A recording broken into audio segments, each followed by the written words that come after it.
Welcome once again, friends. Anyone that I haven't driven off from the past few weeks of the educational film series. Um, yeah, that was kind of a drag. Or maybe you loved them. I don't know. No one ever contacts me and lets me know what they think. So I don't know what your opinion on those were. Yeah, I was supposed to take a hiatus and I did manage a few weeks off, but as a wrestling gossip journalist, Dave Meltzer would say, plans change. Um, my other project got pushed back a bit, and I came across some films that I figured seemed like something I'd really like to do for this series. So I figured, and they're not that long, so I figured I'll take a shot at these films and do them while I wait to get my other project started. So I will eventually go on hiatus. I will. I swear I will. This first one is called well, I say first one, but this is the only one for this week. If Footmen Tire You, What Will Horses Do? Hell of a title. I came across this one in a thread where someone had said that they enjoy pretty much any kind of movie, and someone threw it as sort of a challenge, like even this one. So that alone, just the challenge of can someone who likes any movie like this film, made it seem like, okay, this is something I have to do. And apparently it's a Christian propaganda film. So, second point up for it of why I need to do this one. And interestingly, there is a band called If Footmen Tire You, What Will Horses Do? Which I found on YouTube while I was looking up this film. Which, I mean, as you can probably guess from the fucking name, is an emo core band. Um, God, I hate bands when they have like these long sentences as their band name, like "and you will know us by the trail of the dead" and "I wrestled a bear once," and just no, those are terrible names. I don't know if this band is Christian because like all emo core bands, you can't understand a fucking thing they say. But musically, I've heard worse. So, but enough babbling on, and let's get to the film. We start off with some soldiers on horses. I don't know if the soldiers themselves are footmen, but I'm guessing these horses are the horses that are gonna do what footmen will do after they tire you, or I don't know. I'm guessing these are the footmen and the horses. They look like Nazi soldiers, but they're supposed to be communist soldiers. They've got the hammer and sickle on their armbands instead of a swastika. So they are communist. Because this apparently is going to be a warning of what's going to happen to us with the communist overthrow. And this preacher guy's talking, and he tells us that, these events are based on what really has happened in like China and Russia and Cuba. And it's a warning for what's going to happen in America. And he's preaching to his choir and telling them, is it normal that now we've got these killing of policemen and riots on campuses and kids listening to rock and roll music? Well, he doesn't say about the rock and roll music, but I know he's thinking about it because he's a fuddy-duddy preacher guy. So he's probably upset that kids today are listening to the rock and or roll music. But he gives us the grave warning that lots of people are gonna die. And we see the dramatic reenactment of all these people laying on the ground with grape jelly all over them. I think it's supposed to be blood, but it looks more like jelly. Or jam. I can't quite differentiate between jelly and jam. But it's made me think there is this band, the Bloody Hollies. And ironically enough, they actually have an album called If Footmen Tire You. Which I also found out when searching this film. And I saw one of the Bloody Hollies' earliest performances back when they were based here in Buffalo. And they had like fake blood on them because, they're bloody. But throughout the night and with all the sweat, it just ended up looking like grape juice spilled all over them. And that's kind of what the vibe I'm getting from here. So it's a full circle. It goes around of the bad blood in Footmen Tire You compared with the bad blood used by Bloody Hollies, who have an album called If Footmen Tire You. And now the type of scene that I just fucking love.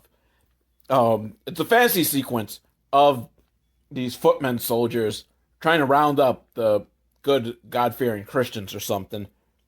And they're chasing them on horseback while the innocent civilians are like running through a creek.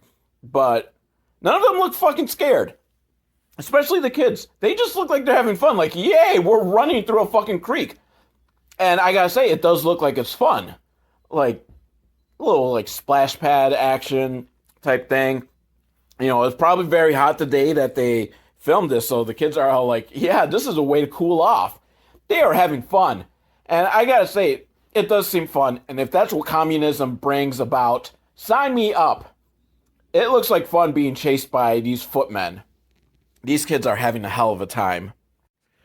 The preacher tells us that if communism takes over, we're going to lose the cushy life of 40-hour work weeks with 2 to 3 weeks of paid vacation.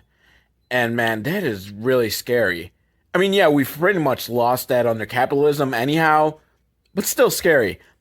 And what we haven't lost is the lives of these good Christian children. And we get a view of all these children laying on the street, covered in grape jam. Oh, sorry, blood.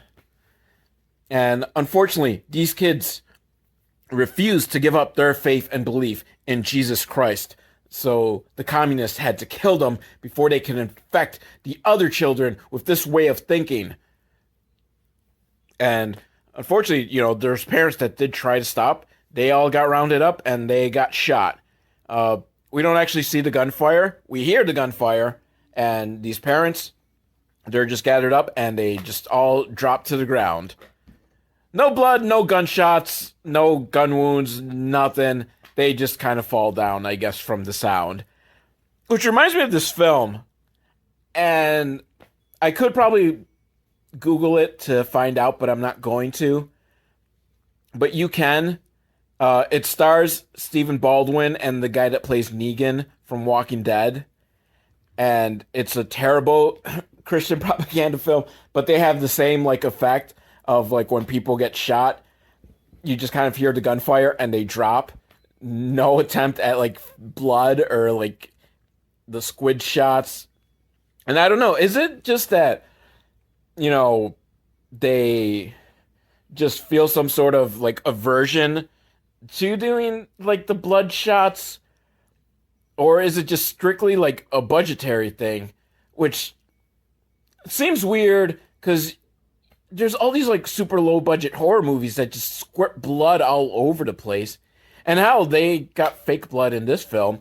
So how hard would it be to like just simulate a gunshot? And plus this other film had fucking Stephen Baldwin. He couldn't pony up a little bit more to get some special effects for gunshots. And then this guy is dropping his slutty girlfriend off at church. Okay, I mean, it's kind of mean for me to call her a slut for no reason. Very misogynist. But I'm just getting into the, you know, headspace of the filmmakers here. And you know, they're thinking she's a slut. And, you know, but she's trying to keep up appearances, I guess, for her family or whatever. But the boyfriend, he's not going to go in because, and quote, and this is seriously like now like one of my favorite film quotes, "I'm a lover, not a Christian." That is just, I don't know. I love it. I love this quote. This is going to be like my new like quote. This is going to be like on my tombstone when I die. He was a lover, not a Christian. Just brilliant. And so she sneaks in. Everyone notices, so I don't know how much of sneaking in it is. But the preacher, he doesn't, you know, stop. He's like going on, and he's talking about how at end times, God's gonna drop a ladder or something which I guess for us to go up before the end of the world. But the preacher, he's worried because God might not put that ladder in America. He's going to put it in another country. Now, I'm kind of confused because when he says in another country, does God only have one ladder that he's going to put down and it's going to be based on what's his favorite country at the time? So I think that's kind of fucked up. And shouldn't he put the is it just like a certain percentage of the population has to be good Christians and everyone gets on this ladder? Because I imagine if it's just the good Christians can go on the ladder, he'd put them wherever the good Christians are, right? And the preacher starts talking about, how teenagers these days, they're not keeping themselves virtuous for the altar. And of course it zeroes in on the slutty girl, and she's fantasizing about getting some deep thicking. She's fantasizing about getting fucked. They don't show too graphic, but she and the guy, they're looking hot and heavy. They're fucking. She's dreaming about fucking. All day she dreams about sex. Preacher keeps going on about how strange kids today are. And, how at one church he was preaching at, there was this girl who stood up and she started getting catcalled. And why? 'Cause she was wearing a miniskirt. 12 inches. I totally screwed that up. 12 inches above the knee. Oh, yeah. I'll give her 12 inches above the knee. Maybe not 12 inches. 12 inches if I bang her 4 times. Ha ha ha ha. Yeah, you didn't think I was going to go there, did you? I didn't either. But anyways, she's... I don't think that's really her fault, though. Because what kind of fucking congregation do you have that's catcalling someone in church? Like, teach your fucking male members of your congregation. Have a little respect inside the walls of the house of God. Like, seriously. Did you say anything to the guys? Like, this is a house of worship, of respect. And even though she's dressed like a slut, you keep it outside. No, it's all about the girl had a skirt that was too short. 12 inches above the knee. Aw. Yeah. The preacher talks about how things were better in his pappy's day. Because his dad, when, growing up, they didn't have all the fancy things at school these days. All the games they played were stuff like run around the tree. Seriously, that's what they were doing. But they're happy. So no wonder the kids these days are happy when they're being chased by the communist soldiers. That's the games they play, is just running around stuff. So they think, the Footmen just want to play with me. And, they made kids read back in the day. And that helped teach them. But teachers these days, they're more interested in teaching about sex than teaching the 3 R's. Which, I'm going to say sex education is probably more important than the 3 R's. Because there's only 1 R. Stop with the fucking 3 R's. Call it war. Writing, arithmetic, reading. Or call it raw. Reading, arithmetic, writing. There's cool combinations. No, the 3 R's. Raw. Reading. Okay, yeah. An R. Writing. Well, I guess, it's the fucking silent W. So, yeah, we'll go with it. Arithmetic. No, if you pronounce arithmetic correctly, it does not start with an R. Wait. Reading, writing, and arithmetic. So fuck you and fuck your 3 R's. So yeah, teach us sex education. And my God, I want the sex education that they demonstrate here. Um, I think of all the education that I missed, but then my homework was never quite like this. Hey, Eddie Van Halen's dead, so Diamond Dave, I'll send you 50 cents royalties for butchering your song.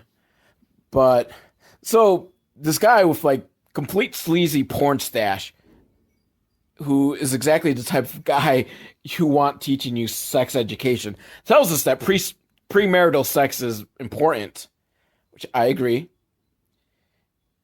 Because you gotta see if you've got that chemistry before you bog yourself down in marriage with that. You know, I was going to say something completely inappropriate, but I'm not going to, because I've forgotten what it was. But then he's going to teach us about the 7 erogenous zones of women. Oh, yeah. Except that's where they fucking cut it off, because, you know, this is a good Christian film. I want to learn. Why did they not teach me that in school? I didn't know there were 7 erogenous zones of women. I'm going to Google this because I need this education. The school system has failed me. Then the next danger we've got to worry about, especially for the kids, is television. Ooh, TV is so scary.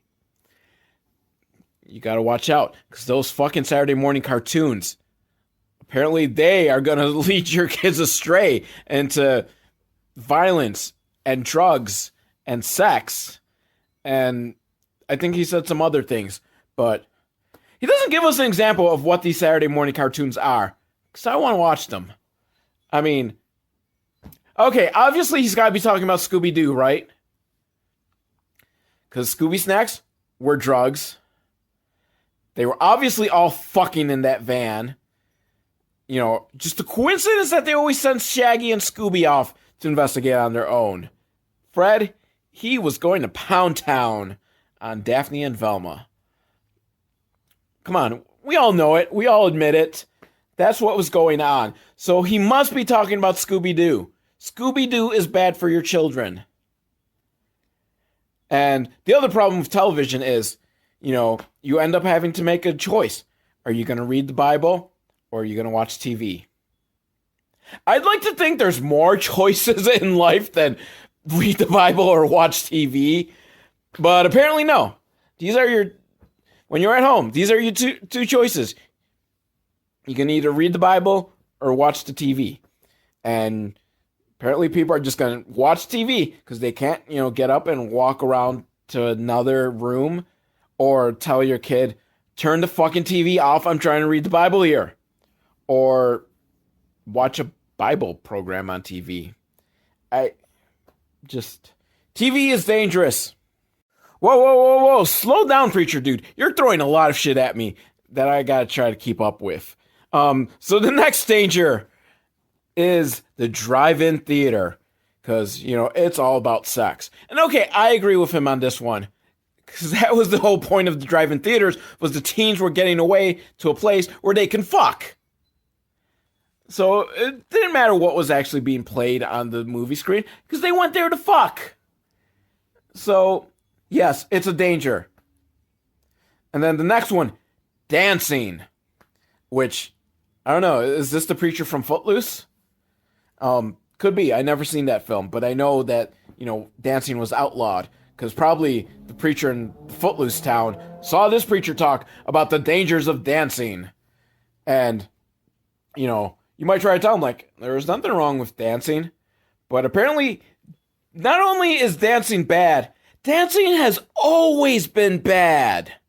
Yes, I guess at no point in history was dancing a good thing. Because according to the preacher, dancing is the front door to adultery. And that is a lot to fucking unpack. Because, again, this film has some great quotes. What started on the dance floor is expected to... You know what? get excuse me a second because I gotta rewind this because I want to get this line correct. Okay, so the thing that started on the dance floor is expected to be finished in a parked car.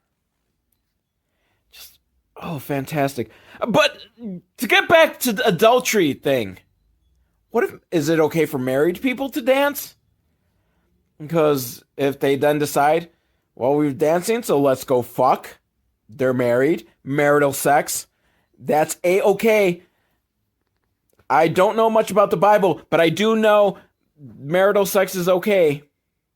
Or maybe since the dancing is not going to lead to procreation, sex is only okay for procreation, I think. There's a lot of rules.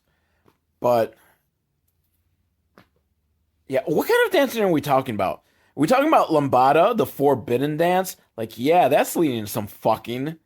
Ballroom dancing? Yeah, that's going to lead to some fucking. Okay, you kind of got a point there, preacher. Dancing is going to lead to fucking in the back of a car. But at least it's a parked car. The car was in drive and they were fucking. That's going to be kind of just not good.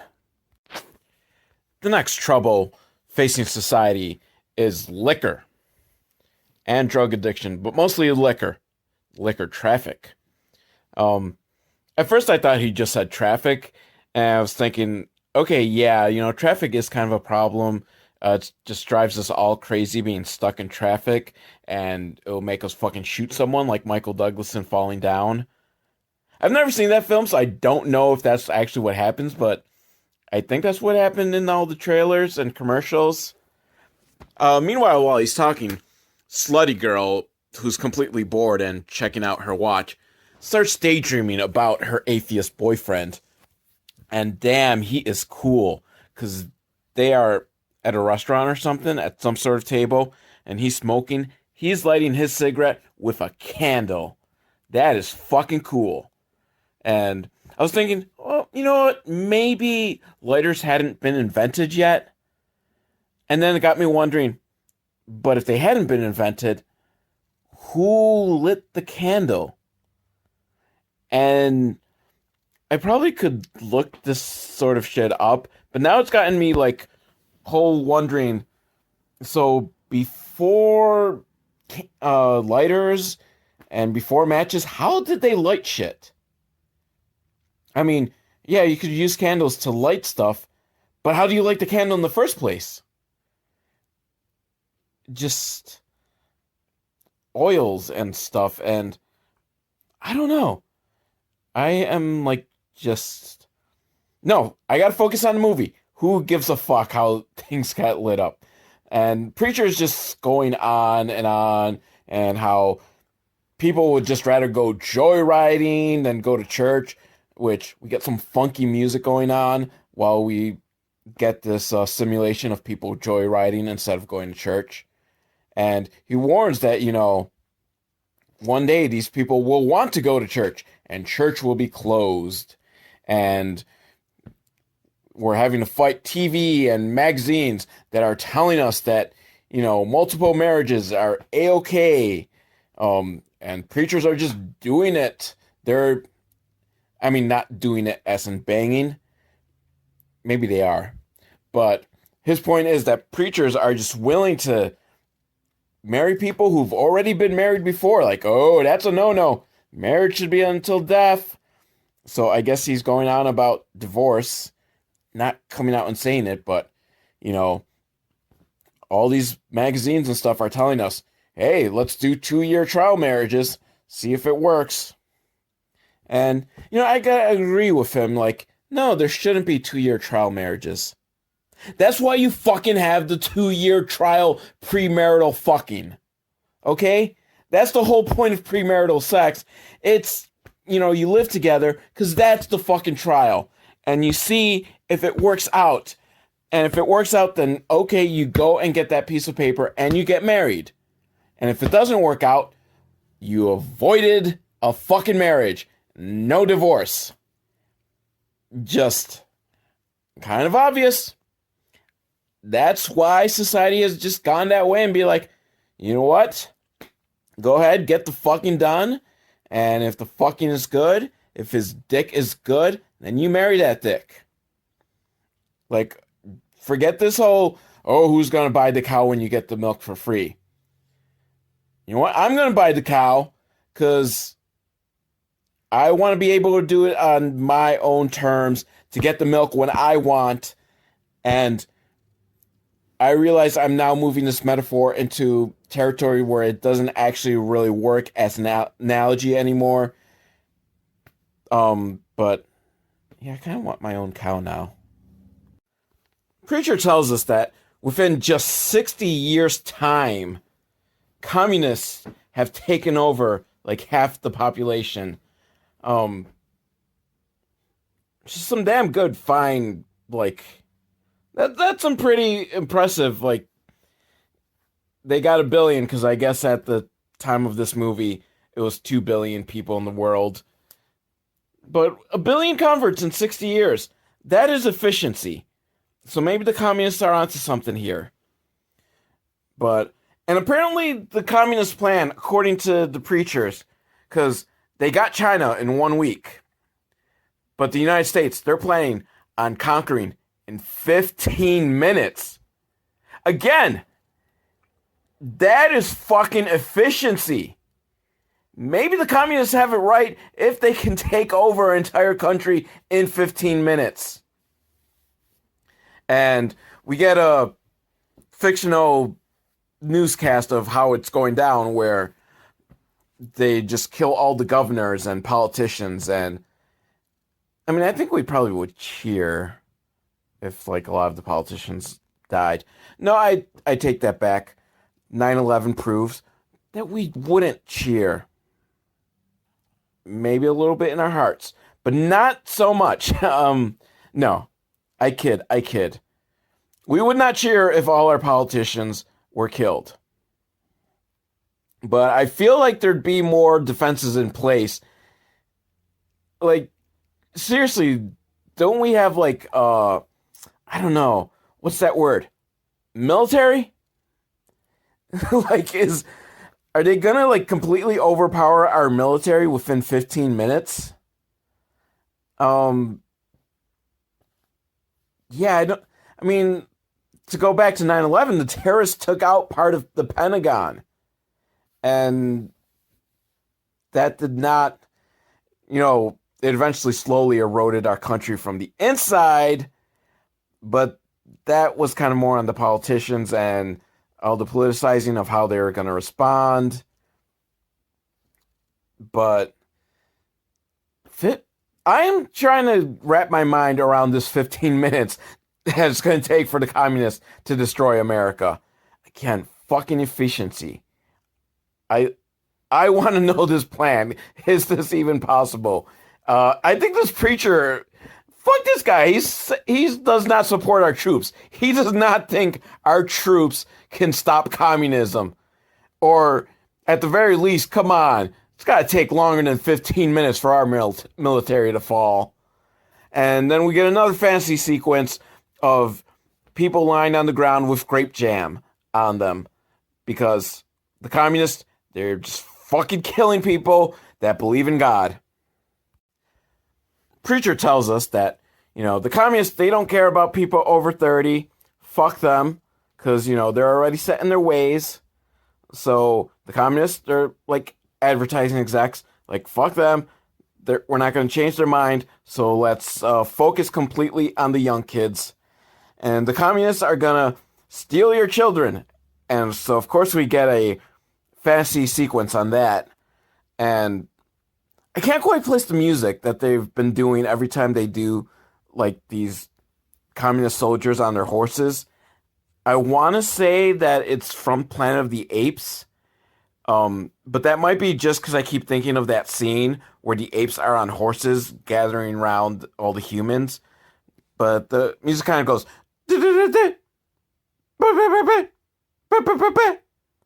So, might be. But it reminds me a lot of, that scene in Planet of the Apes where the apes are on horses. So, the communist soldiers are on horses. And they also have a pickup truck in which they just gather up the children and toss them in the back of this truck because they're kidnapping the children. And then they take dad away and shoot mom. I would think you'd want to shoot dad and rape mom. I mean, I'm not saying you should. I'm just saying if your mind is an evil communist, wouldn't you kill the stronger half of the couple and have your way sexually with the weaker half? Maybe these are gay communists that rolled up to this person's house. Not that there's anything wrong with being a gay communist. I am just trying to, from the logic of this film. But no, they shoot the wife and she slumps to the floor, smiling as she's falling because Lord knows no one taught her how to act in school, and she never went to acting school and has no idea what people look like when they die. She kind of looked like she's having an orgasm. And to be fair, I have not seen someone get shot and die, and I've never experienced it, so maybe getting shot is like having an orgasm. I don't know.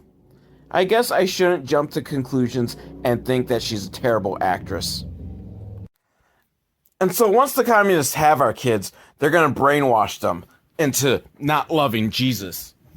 And Preacher tells us that they use very cunning and subtle ways.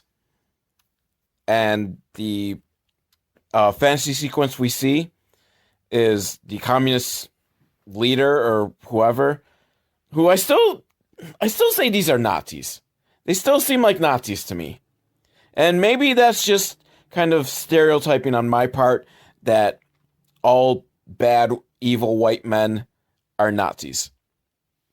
When truth is, maybe only half of evil white men are Nazis. But, so his great subtle way is to just come out and tell the kids that Jesus is bad. So, I don't know, maybe for this time frame, that's about as subtle as you could get. But I want to point out that this one girl in the back, she's got to be fucking older. She's not a kid. It looks like Gilda Radner doing that one character on Saturday Night Live where Buck Henry is the creepy old uncle taking photos of the girls. That's what she looks like. She looks like that girl. She looks like Gilda Radner pretending to be a young girl. And seriously, she really does look like Gilda Radner. I'm not just using that as an example of someone older playing a young character. But anyways, I want to get to the plan. Glorious plan that this communist leader uses on the kids. You know, he asks if they believe in Jesus, which they all do.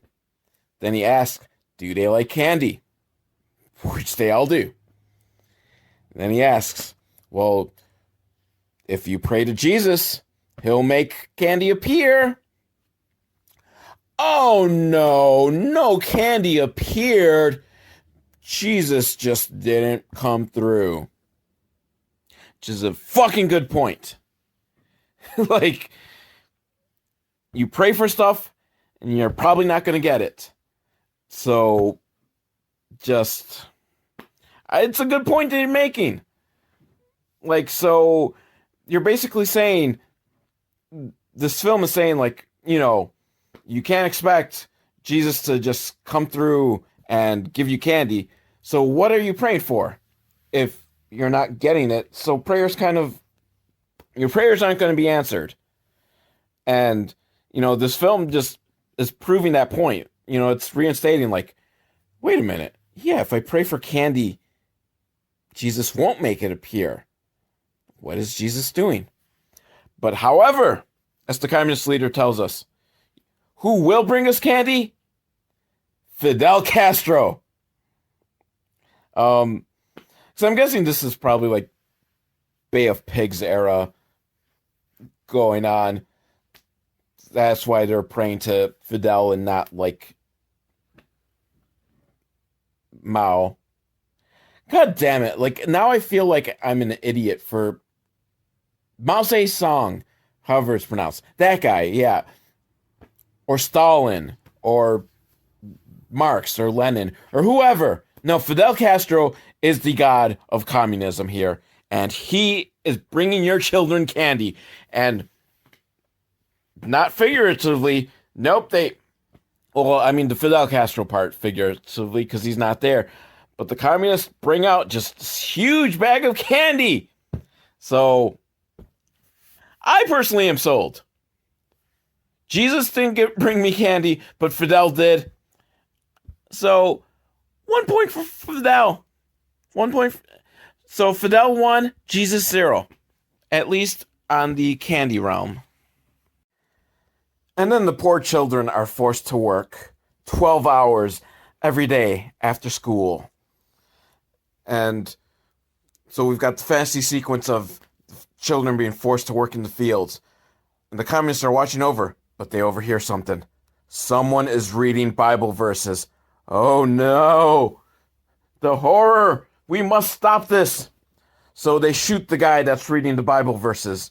And they must have sprung for having one, like, squid, whatever they're called. You know, that simulate the bullet shots. So we actually see, like, you know, he gets shot in, a little burst of blood. And then, but here's the horror. Because then they take and tie up the children that were listening and shove bamboo into their ears. And they get really fucking graphic on this. Okay, it's like, holy shit. Like, you just see, like, they shove the bamboo. And I'm not sure if it went all the way through, like, one piece of bamboo. Because then the kid has bamboo sticking out of both ears. I'm imagining it had to have been two shoved in. But the way they shot it kind of looks like it's just one giant bamboo got shoved all the way through, which would probably kill the kid.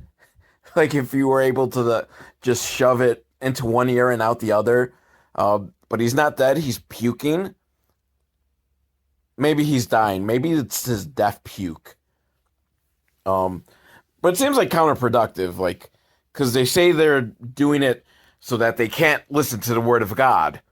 But if you're just killing them, you know, then you can't get your, like, free labor. So, but it's the danger. If you read Bible verses to your kid will get bamboo shoved in his ears. Fucking communists. But what happens to the children is nothing compared to what happens to the women. See, communists treat the women really badly. Sometimes they'll strip a woman naked, tie half of her to one Jeep, tie the other half to another Jeep, and then do that scene in The Hitcher where they just drive in separate directions and rip the woman in half. But even worse, they might rape the women. And look, terrible. They're both terrible, and I wouldn't wish them on anyone. But I don't know. I gotta say that I think the getting torn apart by Jeeps is the worst punishment here. But I don't know, because then you're dead. Whereas with being raped, then you gotta live with the scars of it. So maybe that is worse. I don't know. They're both terrible. I just don't like that. I don't know. This just seemed to kind of downplay being disemboweled by Jeeps. I'm just saying. But we get the dramatic reenactment as the drunken communist with a very bad Russian accent just storms into a house because he's drunk and he just knocks down the husband who's trying to protect his wife, and he has his wife. Yeah. Don't you just love when I just kind of start tripping over everything and just go into that? But yeah, you know where it's going. Communist rapes the wife. We don't get to see it because no, we're not going to see that graphic part. We see the kid get the bamboo shoved into his ears, but we're not going to see the rape. I mean, not that I was asking to see the rape. God, I just sound really horrible. It's not my fault. This film is making the communists sympathetic to me. I like the communists. They gave me candy. So I'm siding with the communists. Until Jesus gives me candy, I'm siding with the communists.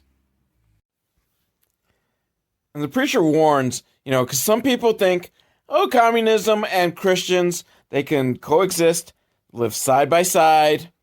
But no, communists are going to kill the Christians.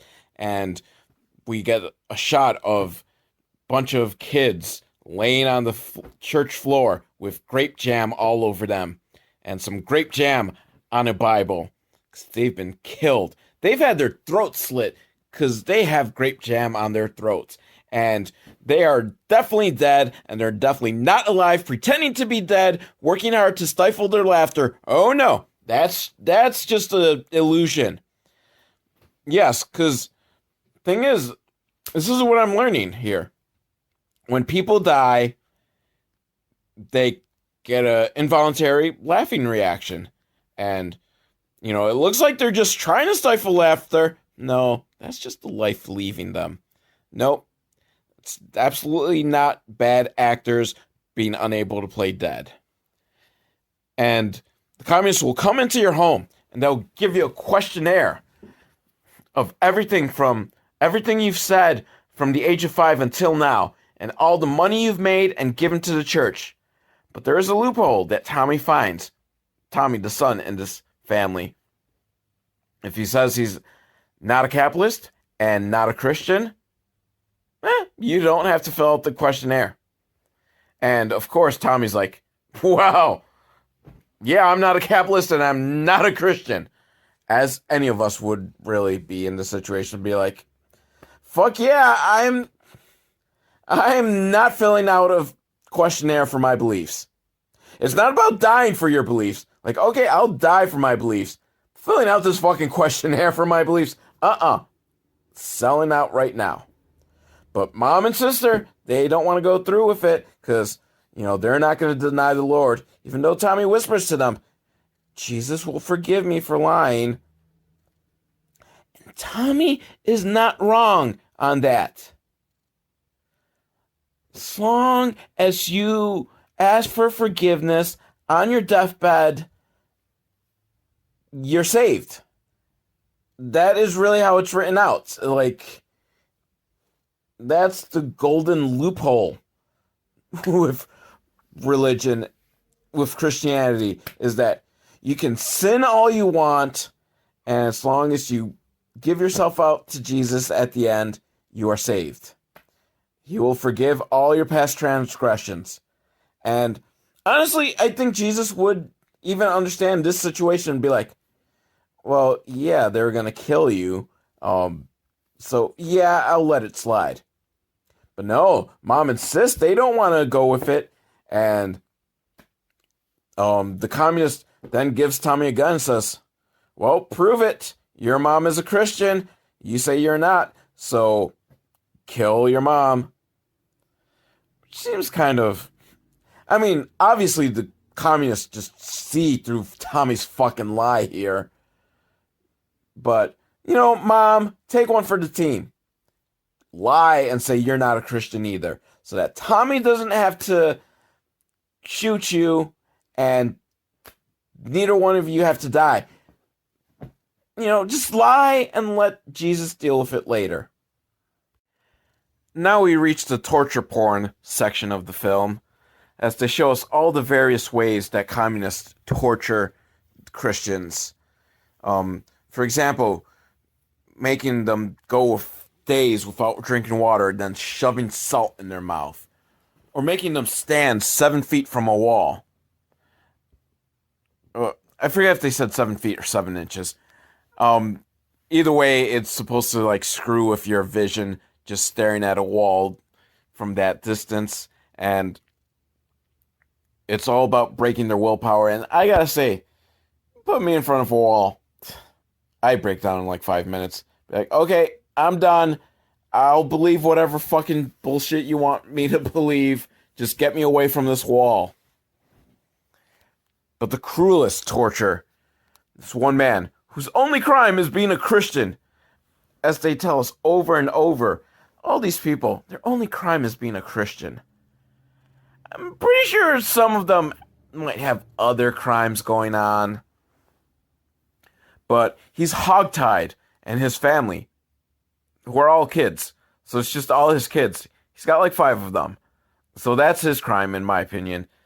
You've got too many kids.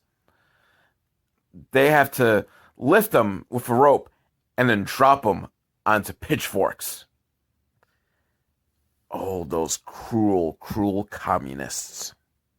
The preacher then wants to give a message to those people who think, oh, I have nothing to worry about, because Jesus will save me before the communists can kill us all. And the preacher rightfully points out, Jesus didn't come and save all the Christians in Russia, didn't save all the Christians in China, didn't save all the Christians in Cuba, so there's no guarantee that he'll come and save all the Christians in America. Which, goes back to the whole wishing for Jesus to give you candy point.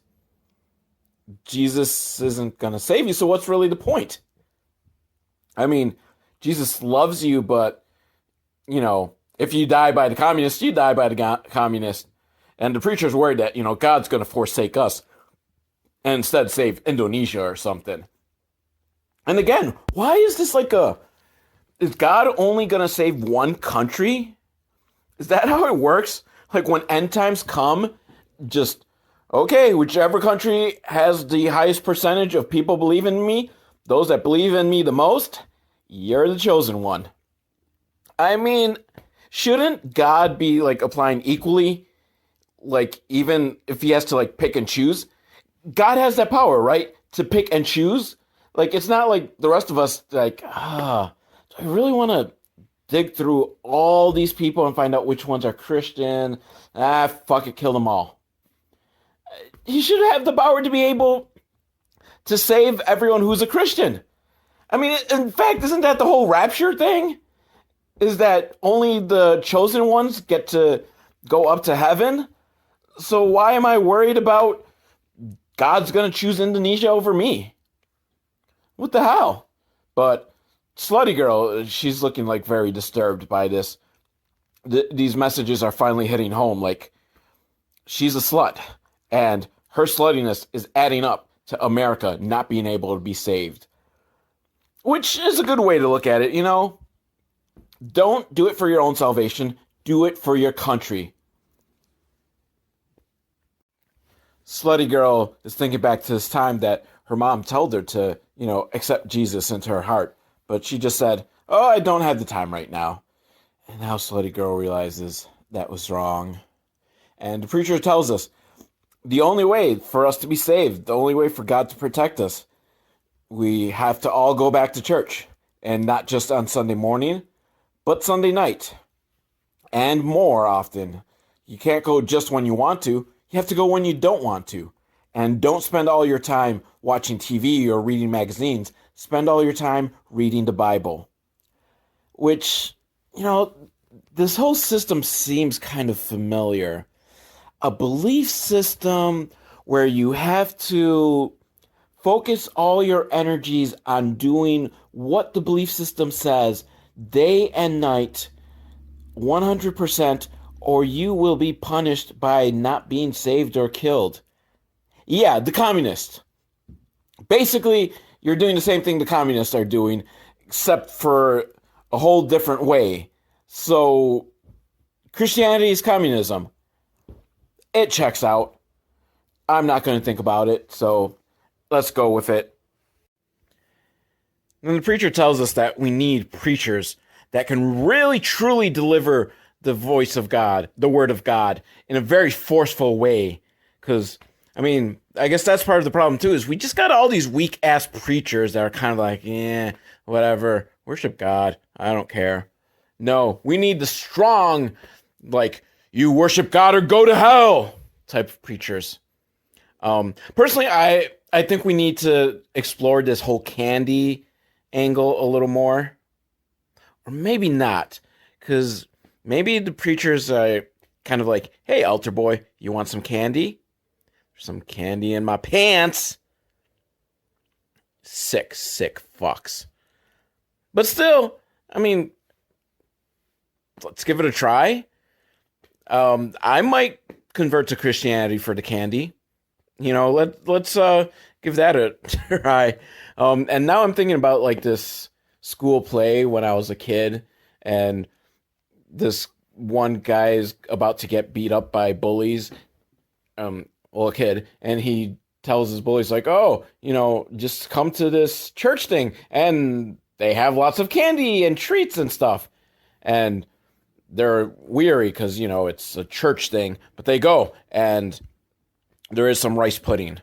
So the kids think, well, let's stick around and check this out. And I think they convert to Christianity. So there's a good point here. The communists were right. You use candy to get these kids hooked. But we also must do our part to renounce our wicked ways. Wicked as the slutty girl is thinking back on her life and the time that her mom had a heart attack and then died. And the doctor doesn't say so, but we all know it was her slutty ways. I think her name is Jane. Jane, you ignorant slut. I don't know if, now I'm wondering, is her name actually Jane, or did my mind just conjure up and make the association that Jane and slut because of the old Saturday Night Live skit? But yeah, she's slutty, and it killed her mom. And as she's thinking back upon this in church, and I shit you not, she's fucking licking her lips seductively. So I don't know. Maybe she's like, oh yeah, my mom's death turns me on. Oh, fuck yeah. Which, I'm not going to kink shame. If your mom's deaf is your turn on, if that's your fetish, if that's what you need to think about to get off, more power to you, I guess. So the preacher tells us a story. He's got one final story that happened in another country, but could very well happen here. It's the church. Everyone's being let out, and our good old fake bad Russian accent communist comes by, and he asks, has anyone accepted Jesus as their savior? Or however he put it, like, has anyone been rebirthed? Not even reborn, because this guy doesn't know English. He's a fake Russian, after all. So he asks if anyone's been rebirthed. And the preacher points out a couple that have accepted Jesus into their heart this day. And the communists are like, okay, well, we have a congratulations present for them. And that present is to lay them down and pour grape jam all over them. And do the same for the rest of the congregation. They're all laying down with grape jam poured on them because they're sort of dead now. I mean, I think they're supposed to be dead, but I don't know. Can people die from grape jam? That is the true question this film poses. But then the slow kid comes out, and he's the son of the couple. I imagine of that particular couple, but I mean, considering the entire congregation just got killed, could have been any of them, and he's very mad at the communist. And the communist tells him, like, he has a choice. He can either, surrender, because he's now a ward of the state, apparently. The state's going to take care of him better than his parents could. But he has a choice. Does he renounce God by stomping all over a picture of Jesus? Like, yeah, they took a picture of Jesus out of the church, and the communist demonstrates how to stomp on it. Like, so the kid has to do that. Or he dies. I don't know. Why didn't they go with the candy route this time again? Like, yeah, kid, your parents are dead, but we're going to take care of you, and we're going to give you candy. I mean, isn't that like the cunning, subtle ways that the communists supposedly use? Candy from Fidel Castro. Or maybe this is before they discovered the candy route. But the kid, he can't do it. And he looks up to the sky and says, Jesus, You died for me. Now I'm gonna die for you. And the communist takes fucking huge machete and chops the kid's head off. Like, wow. We got a beheading in this film. And it's a little kid.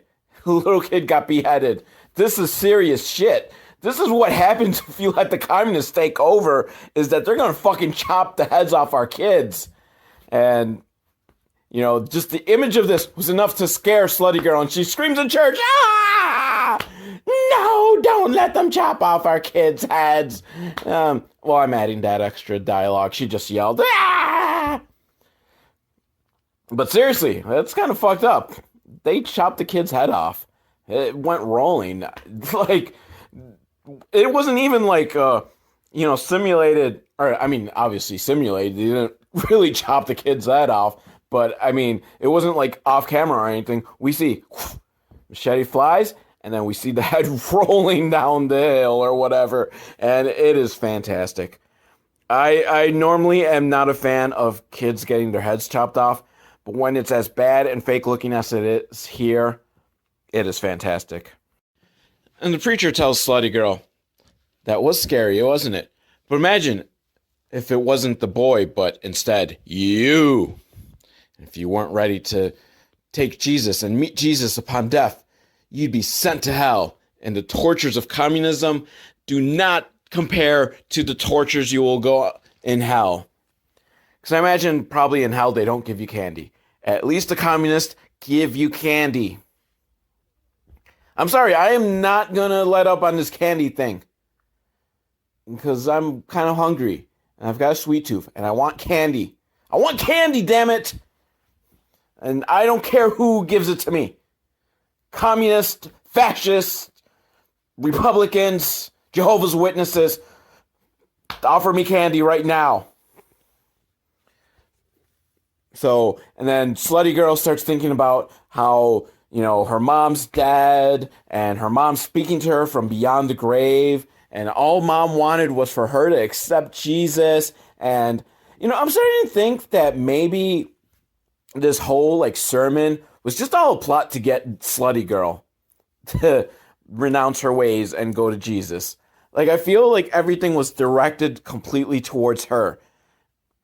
And she comes up to the altar and prays with the preacher, and probably one of the best fucking things in this film is that right behind her, there's this old lady who's fallen asleep. The best thing is when things like that happen, when there's really horrendous part or some really horrendous performance, you have to realize that was the best fucking take that they got. So either they didn't do another take, or they just could not wake this woman up, but she is fucking sleeping, and it is great. And then there's some kids that just are obviously bored, but they're not as amusing as the lady that's asleep. Oh my God, you are not a good preacher. You put this lady to sleep with a camera right on her, too. This is just fucking fantastic. Oh my God, this film, sometimes films are worth it for just one tiny detail, and that's a complete lie.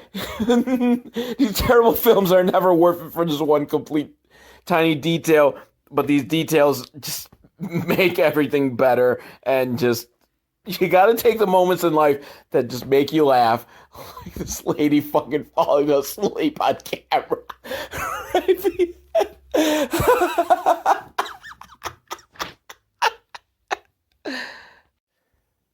Then there's some singing by the choir, and the preacher, he's talking directly to us, and he tells us that,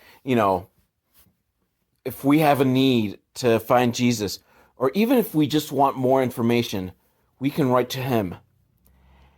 And then he just gives us the city that we can write, just write to me, blah, blah, blah, my name in New Mexico, or Alabama. I don't know, I've already forgotten where it is, but no street address or P.O. box or anything. Just write to me. They know who I am.